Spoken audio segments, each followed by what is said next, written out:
Hi friends, welcome back to my channel. ఈరోజు మన వీడియోలో గెంతిగడ్డలు స్వీట్ ఎలా చేసుకోవాలో చూద్దామండి. ఇది మేమైతే ఇక్కడ వాళ్ళైతే చిలకల దుంప అంటారు, మేమైతే గెంతిగడ్డలు అంటామండి. గెంతిగడ్డలతో మీకు స్వీట్ ఎలా చేసుకోవాలో చూపిస్తాము. ఇది కట్ చేసుకోవాలా, కడిగి శుభ్రంగా ఇట్లా కట్ చేసుకోవాలా. దీనికి ఒక 1/2 టేబుల్ స్పూను నెయ్యి రాసుకోవాలండి. వీటన్నిటికి గిన్నెకి అప్లై చేసుకోవద్దాం. ఈ చిలకల దుంపలు ఉన్నాయి కదండి, చిలకల దుంపలు అంటారు, వీటిని గెంతిగడ్డలు అంటాము. మేము ఎక్కువ గెంతిగడ్డలనే అంటాము. స్వీట్ పొటాటో అంటారు, ఎన్నో రకాలుగా ఒక్కొక్క దగ్గర ఒక్కొక్క ఏరియాలో ఒక్కొక్క విధంగా తీస్తారండి. కానీ మేము గెంతిగడ్డలు అనేదే మాకు అలవాటు, నెల్లూరు సైడు.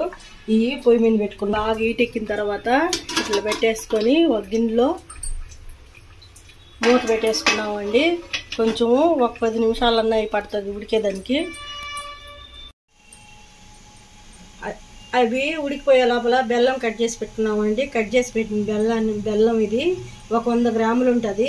అయితే ఒక చిన్న కప్పు అండి ఈ బెల్లము. ఇప్పుడు మూత తీసి చూద్దామండి ఉడికినాయో లేదో. ఇవి అవుతుంది 15 నిమిషాలు అయిందండి.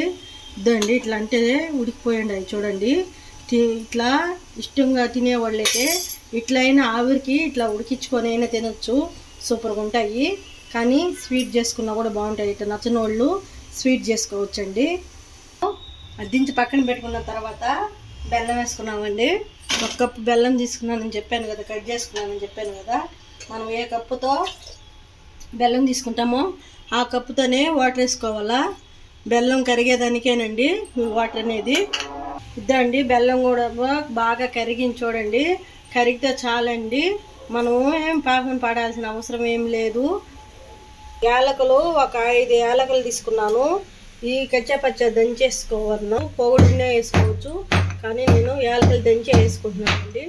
మనం కచ్చాపచ్చా దంచుకున్నాం కదా యాలకులు, ఇందులో వేసుకొని ఉడికించుకున్నాం కదండి ఈ గెంతిగడ్డలు అనేటివి. దీంట్లో పోసేసుకున్నాం.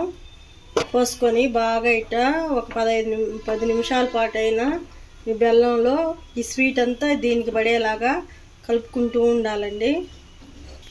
ఇద్దో అండి ఇట్లా దగ్గరికి వచ్చేదాకా గెరితో కలుపుకుంటూనే ఉండాలా.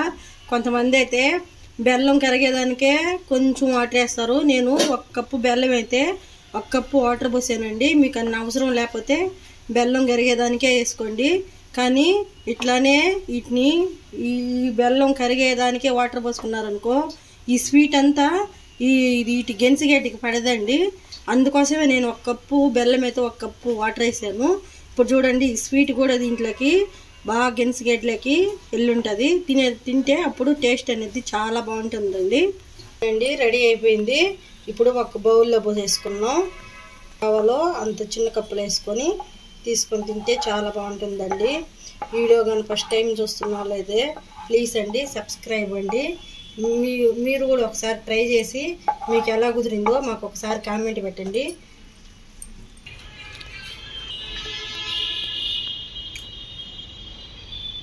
ఇక్కడ ఉందండి, మీరు కూడా ఒకసారి ట్రై చేసి చూడండి.